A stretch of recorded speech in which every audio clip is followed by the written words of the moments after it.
Hello students, I am Dr. Amit Bhatnagar, working as Senior Research Officer in the Department of Agronomy at JB Pant, University of Agriculture and Technology, Pantnagar, Uttarakhand. What are important greenhouse gases? So first understand what is greenhouse effect and how it is related with the global warming. तो ये एक lecture मैंने upload कर रखा है, आप इस lecture को देखिए क्या होता है ग्रीन हाउस इफेक्ट और ये ग्लोबल वार्मिंग से किस तरह से रिलेटेड है, तब ये सीक्वेंस में लेक्चर आपको समझ में आएगा. तो some gases are responsible for trapping the heat around the earth. तो जो हमारा अर्थ है, ग्लोब है, उसके चारों तरफ गैसेज हैं कुछ जो हीट को ट्रैप करती हैं और हीट ट्रैपिंग बहुत ज़रूरी है. उनको हीट को ऑब्जर्व करना और उसको फिर अर्थ की तरफ रेडिएट करना ज़रूरी है, जिससे अर्थ का जो टेम्परेचर है 15 to 16 डिग्री सेंटीग्रेड मेंटेन रहता है. अगर ये गैसेज ना हो तो जितना रेडिएशन अर्थ इमिट कर रही है सब बाहर चला जाएगा, स्पेस में चला जाएगा, अर्थ बहुत ठंडी हो जाएगी और लाइफ पॉसिबल नहीं होगी. तो इन गैसेज का होना बहुत जरूरी है और ये अर्थ को वार्म रखती हैं. इसी कारण से इन गैसेज को ग्रीन हाउस गैसेज कहते हैं, क्योंकि जिस तरह से green house means glass house गर्म रहता है और उसमें हम प्लांट्स को ग्रो करते हैं और ग्लास हाउस को ग्रीन हाउस कहते हैं. इसी कारण से इन गैसेज को ग्रीन हाउस गैसेज कहते हैं, क्योंकि ये अर्थ को वार्म रखती हैं, उसी से लाइफ पॉसिबल है. But due to human activities, anthropogenic activities, industrial process, कुछ गैसेस का कंसंट्रेशन बहुत ज़्यादा बढ़ गया है जो ग्रीन हाउस गैसेज हैं, और उससे टेम्परेचर बहुत ज़्यादा हो रहा है अर्थ का. That is known as global warming. तो what are those gases which are responsible for this global warming means to absorb the heat energy. तो कौन कौन सी ऐसी गैसेज हैं? So these gases means green house gases can be categorized और grouped in two group. So first group is natural occurring. जो natural जो होती हैं वो गैसेज हैं, एंड इसमें से जो इंपॉर्टेंट है that is CO2, methane, nitrous oxide, and then water vapour and ozone. Actually this ozone O3 ये क्या है? ये स्ट्रेटोस्फीयर में नेचुरल है. ये स्ट्रेटोस्फीयर में तो नेचुरल है, एंड स्ट्रेटोस्फीयर जो हमारा स्फीयर है अर्थ का, हमको चार उसमें डिवाइड किया है. ट्रोपोस्फीयर, मेसोस्फीयर, ट्रोपोस्फीयर, देन उसके ऊपर स्ट्रेटोस्फीयर, देन उसके ऊपर मेसोस्फीयर और सबसे ऊपर थर्मोस्फीयर. तो हम लोग ट्रोपोस्फीयर में रह रहे हैं, उसके ऊपर स्ट्रेटोस्फीयर है. स्ट्रेटोस्फीयर में इस ओजोन की लेयर है, और ये ओजोन की लेयर क्या करती है? जो सोलर रेडिएशन से जो यूवी रेडिएशन आता है, अल्ट्रावायलेट जो डेंजरस, उसको एब्जॉर्ब करती है और यूवी रेडिएशन को कम करती है. तो ये बेनिफिशियल है. बट यहाँ स्ट्रेटोस्फीयर में तो इसका रोल बेनिफिशियल है और यहाँ होना चाहिए, बट इन ट्रोपोस्फीयर जिसमें हम लोग रह रहे हैं, यहाँ पे ये टॉक्सिक इफेक्ट शो करती है, लीथल है प्लांट्स के लिए, ह्यूमन के लिए. यहाँ ये डिसएडवांटेज है, ओजोन का डिसएडवांटेजेस हैं. तो यहाँ ये देखिए नेचुरल है. In case of stratosphere it has beneficial effect, but in troposphere it is released due to industrial process or other process, then it cause the several disadvantage, और ये toxic effect show करती है. and then we can say industrial process से जो होती हैं, industrial process,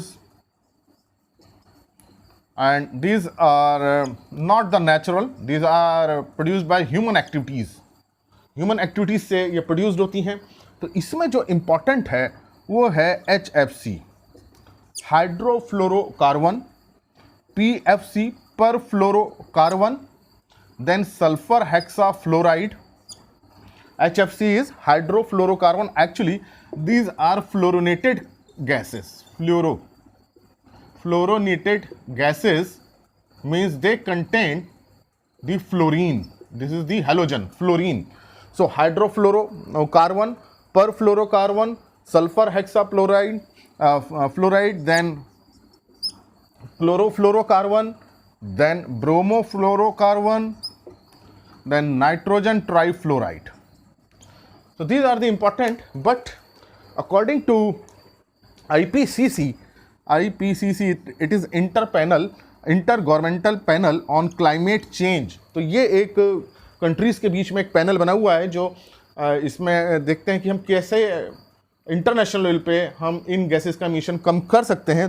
तो इसको बोलते हैं intergovernmental panel on climate change. इसकी मीटिंग्स होती रहती हैं. उसके अकॉर्डिंग जो ज़्यादा ग्लोबल वार्मिंग पोटेंशियल कर रही हैं, that is CO2, methane, nitrous oxide, HFC, PFC and sulphur hexa fluoride, ये बहुत ज़्यादा ग्लोबल वार्मिंग कर रही हैं। हालांकि ऐसा नहीं कि ये इनका रूल नहीं है, इनका भी है, लेकिन ये 6 जो हैं बहुत इंपॉर्टेंट गैसेस हैं। आईपीसीसी ने इन पे ज़्यादा फोकस किया है और इनका जो ग्लोबल वार्मिंग करने का पोटेंशियल बहुत ज़्यादा है। So that's why IPCC has developed a global warming potential, global warming potential.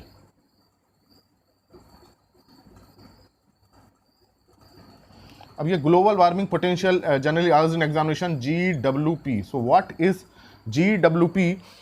Global warming potential is the capacity of 1 ton of gas, capacity to absorb the energy by 1 ton of gas as compared to 1 ton of CO2 gas। Means कि किसी gas की 1 ton gas की कितनी capacity है किसी radiation को absorb करने की, मीन्स हीट एनर्जी को एब्जॉर्ब करने की, किसके कंपेरिजन में? 1 टन CO2 के कंपेरिजन में। 1 टन CO2 जितनी हीट एब्जॉर्ब कर रही है उसके कंपेरिजन में दूसरी गैस कितने टन कर रही है, वो उसका ग्लोबल वार्मिंग पोटेंशियल है। तो अभी मैं आपको बताऊंगा कि हर गैस का कितना है। एंड CO2 का जो GWP कंसीडर किया गया है that is 1। For CO2 GWP is 1। तो इसको 1 यूनिट कंसीडर किया गया है। मतलब अगर 1 टन CO2 एमिशन हो रहा है और दूसरी गैस का भी 1 ton CO2 1 ton gas emission हो रहा है, सपोज HFC का 1 टन इमिशन हो रहा है, तो ये गैस कितना वार्मिंग कर सकती है एज कंपेयर टू CO2। तो CO2 को हमने 1 यूनिट माना है। तो ये global warming potential is very important and it indicate the importance of gas. तो these are the natural occurring gas. तो वाटर वेपर देखिए एक वाटर साइकिल से निकलती है, ओजोन इंडस्ट्रियल प्रोसेस है, लेकिन इसमें CO2, मीथेन, नाइट्रस ऑक्साइड, ये 3 इंपॉर्टेंट है। इस तरह से हाइड्रोफ्लोरोकार्बन, परफ्लोरोकार्बन, सल्फर हेक्साफ्लोराइड, इसमें ये जो है 3 ज़्यादा इंपॉर्टेंट है। तो 6 गैसेस का ग्लोबल वार्मिंग पोटेंशियल बहुत ज़्यादा है। जो HFC है, HFC में बहुत सारी गैसेस हैं हाइड्रोफ्लोरोकार्बन में। इसी तरह से परफ्लोरोकार्बन बहुत ज़्यादा है, पर फ्लोरो इथेन, परफ्लोरो मीथेन, परफ्लोरो ब्यूटेन, प्रोपेन, बहुत गैसेस हैं। इसी तरह से HFC में बहुत सारी गैसेस हैं। तो ये एक गैस नहीं है, इसके अंदर कई सारी फ्लोरोकार्बन है, हाइड्रोफ्लोरोकार्बन। इसी तरह से परफ्लोरोकार्बन में बहुत सारे परफ्लोरो मीथेन, परफ्लोरो इथेन, जैसे मैंने अभी आपको बताया। तो ये क्या इन सब का क्या ग्लोबल वार्मिंग पोटेंशियल है, ये मैं अभी आपको बताता हूँ। ये बहुत इंपॉर्टेंट है, एग्जामिनेशन में पूछा जाता है। तो ये आपको पता चल गया होगा कि what are the important green house gases. 6 gases are very important. Out of 6, 3 are natural and 3 are released by industrial process in refrigeration, in air conditioning। तो रेफ्रिजरेशन में, AC में जो हम गैसेस यूज़ कर रहे हैं वो यही फ्लोरोकार्बन है और this fluorocarbon are very dangerous. तो जो ग्लोबल वार्मिंग पोटेंशियल है it depends on 2 factor. Number first factor is global warming potential. Global warming potential, it depends on 2 factors. Number 1, what is the capacity of the gas to absorb the radiation energy? So it is called as radiative efficiency. Radiative efficiency कि उस gas की radiation को absorb करने की क्या capacity है। So absorption capacity we can say, absorption capacity. हर gas की कैपेसिटी अलग अलग होती है। Second is the half life of gas. Half life of gas means कितने टाइम में, कितने ईयर्स में उसका जो वॉल्यूम है या मास से हाफ रह जाता है। क्योंकि कुछ 10 साल में हाफ हो जाएगा, किसी का 20 साल में, किसी का 1000 ईयर में। तो अगर मास ज़्यादा देर में हाफ हो रहा है तो ज़्यादा उसका ग्लोबल वार्मिंग पोटेंशियल होगा। तो कोई गैस अगर 1000 ईयर तक बनी रहती है, उसका मास रिडक्शन नहीं हो रहा, नहीं डीजनरेट कर रही, तो इसको ज़्यादा पोटेंशियल करेगी। तो ये क्या है, both are directly related with the global warming potential. If there is more absorption capacity there will be more warming, more half life, more warming for a longer period. कोई गैस मान लीजिए 10 साल में हाफ हो जाती है अपने volume का, तो केवल उसका जो रेडिएटिव कैपेसिटी है वो हाफ हो जाएगी 10 साल में। और मान लीजिए कोई 100 में हाफ होती है, तो वो 100 तक तो सेम अपना एब्जॉर्प्शन कैपेसिटी रखेगी, हीटिंग करेगी। 100 साल बाद उसकी कैपेसिटी हाफ होगी। तो इसका मतलब जिसकी जितनी ज़्यादा लाइफ टाइम होगी उसका पोटेंशियल क्या होगा, ज़्यादा होगा। तो यहाँ मैं लिख देता हूँ green house gas, green house gas and half life and the global warming potential. And for CO2 हम अगर CO2 की बात करें तो इसकी जो हाफ लाइफ है बहुत वेरिएबल है, लेकिन अप्रॉक्सीमेट इसको हम 100 ईयर्स मान सकते हैं। और ये देखिए ग्लोबल वार्मिंग पोटेंशियल हम किसके लिए निकालते हैं, 20 ईयर्स, 50 ईयर्स, 100 ईयर्स। कई ईयर्स के लिए हम निकालते हैं कि 20 साल बाद इसका क्या इफेक्ट आएगा, 50 साल बाद कितना आएगा। तो जनरली जो इसका हम लेते हैं global warming potential over the year 100 years लेते हैं कि 100 साल बाद वो कितना पोटेंशियल उसके अंदर होगा। तो लॉन्ग टर्म स्टडी के लिए आईपीसीसी का जो दिया है इसके अकॉर्डिंग मैं बता रहा हूँ, IPCC inter governmental panel on climate change 1995 second assessment जो दिया था आईपीसीसी ने 1995, उसके अकॉर्डिंग मैं आपको डेटा दे रहा हूँ। तो यहाँ ग्लोबल वार्मिंग पोटेंशियल जो है इसका कितना लिया गया है, 1 लिया गया है। 1, चाहे 20 ईयर्स हो, 50 ईयर्स हो, 100 ईयर्स हो, इसको 1 लिया गया है। तो ये पोटेंशियल अलग अलग ईयर के निकालते हैं। जनरली इसको जो आईपीसीसी ने दिया 100 ईयर्स के लिए दिया है। दूसरी है methane. Methane is more global warming potential and approximate life is about 12 plus minus 3 years, means 10 average इसका 10 साल रहता है। And global warming potential is about 21, it is variable 21 to 30। तो ये 21 इसको अप्रॉक्सीमेट कर सकते हैं, 27 मान सकते हैं, 30 तक जो है इसको ले सकते हैं। तो इसमें जो उन्होंने आईपीसीसी ने दिया है 21 दिया है, कहीं आप इसको 27 देखेंगे, कहीं 30 देखेंगे। तो ये 21 to 30 जा सकता है। ऐसा नहीं है कि बिल्कुल ये 21 रहेगा, उससे ज़्यादा भी ये हो सकता है। Then third one is nitrous oxide and इसका half life is about 120 years और इसका जो है करीब 300 ईयर्स। 300 ईयर्स जो इसका पोटेंशियल है, 310 ईयर्स, 320 ईयर्स। तो अप्रॉक्सीमेट इसको आप 300 ईयर्स मान सकते हैं कि नाइट्रस ऑक्साइड जो डिजनरेट करेगी। देखिए CO2 भी 100 ईयर्स में कर रही है, ये भी अप्रॉक्सीमेट 100 ईयर्स में कर रही है। इसका ग्लोबल वार्मिंग पोटेंशियल अगर 1 टन CO2 का हम पोटेंशियल 1 माने तो 1 टन NO2 का पोटेंशियल इज 300। तो 300 times more radiative energy it emits. तो जो हीटिंग करेगी 300 टाइम्स मोर करेगी। तो नाइट्रस ऑक्साइड बहुत ज़्यादा डेंजरस गैस है and it is produce during industrial process है या वाटर लॉक फील्ड है, वहाँ पे भी डीनाइट्रिफिकेशन से N2O गैस निकलती है। तो ये बहुत इंपॉर्टेंट है, ये जो है नेचुरल गैसेज हैं। Then HFC hydrofluorocarbon which is known as HFC and ये वेरिएबल है। ये अप्रॉक्सीमेट जो है इसमें कई सारे आते हैं। हाइड्रोफ्लोरोकार्बन्स की बहुत बड़ी सीरीज है, कई सारे हैं। इसमें अबाउट 2 to 50 ईयर्स जो है इनकी हाफ लाइफ है। लेकिन इनका जो global warming potential is about 100 to thousands।